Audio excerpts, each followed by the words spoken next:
Ukraine has benefited greatly from aid since the conflict with Russia began in February 2022, with the majority of the aid coming from military, financial, and humanitarian sources.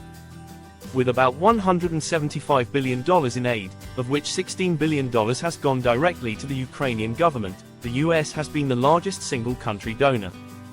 This support has included military aid, training, intelligence, and different forms of economic, humanitarian, and commercial help. Since February 2022, the UK has committed £12.8 billion in support, a significant amount of which has been allocated to military assistance, including training programs and both deadly and non-lethal support for Ukrainian military forces stationed outside of the US and Europe, such as Canada. Significant aid has also been provided by Japan and Australia, ranging from cash contributions to the provision of military hardware and supplies for the needy. Despite Ukraine not being a member of NATO and not being eligible for mutual defense guarantees, NATO has coordinated military assistance and provided political support. Among the helping nations, NATO is involved in organizing aid delivery and improving the training of Ukrainian military. Union of Europeans. The European Union has extended significant financial, military, humanitarian, and developmental help to Ukraine. The EU has committed more than $67 billion in total, including payments from its member states. This amount includes almost $126 billion that has been allocated since the war started, with a planned further commitment of up to $54 billion to support Ukraine's reforms and recovery as it moves towards EU membership through 2027. The European Union provides substantial military aid of more than $47 billion. The EU is the biggest military training provider to Ukrainian forces, with plans to train 60,000 personnel by the end of 2024. On the humanitarian front, the EU and its member states have mobilized a significant amount of aid, with significant funds aimed at supporting Ukrainian refugees within the EU and providing in-kind assistance such as medical supplies and equipment. This support ranges from providing ammunition and air defense systems to providing Leopard tanks and fighter jets. The European Union has provided billions in loans and grants for macro-financial assistance to Ukraine in order to support the country's economic stability and pay for vital public services. Rebuilding vital infrastructure and maintaining government operations depend on this financial assistance.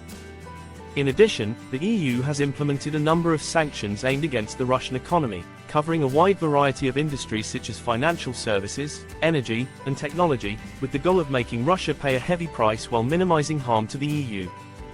In addition, the EU has been collaborating with Ukraine to ease its entry into the EU internal market and has backed a number of reforms in the country to bring its standards into line with EU guidelines. Ukraine is currently assisting industries like health research, digital transformation, and more through a number of EU programs.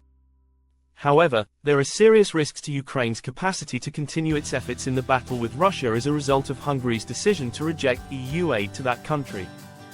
This obstacle not only poses a threat to Ukraine's military and economic might, but if the help continues, it may also turn the tide of the conflict in Russia's favor. Cold-snapped Ukraine may experience delays in getting necessary resources, which could change how the dispute plays out.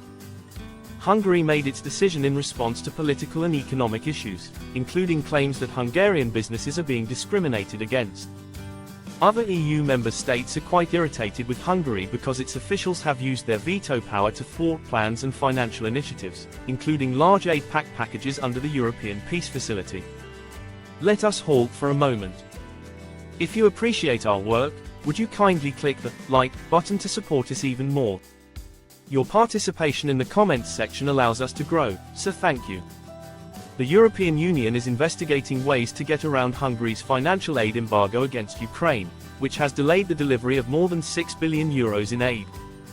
Due to Hungary's continuous obstruction, which has lasted for more than a year, other EU countries are thinking about using different strategies. The EU's insistence on unanimous consent on important decisions raises doubts about these measures' efficacy. The purpose of this Tuesday's meeting of EU ambassadors is to further develop the recommended measures in the context of the conflict that Russia's military activities started. The Prime Leader of Hungary, Viktor Orbán, openly denounced EU actions to assist Ukraine 2.5 years ago.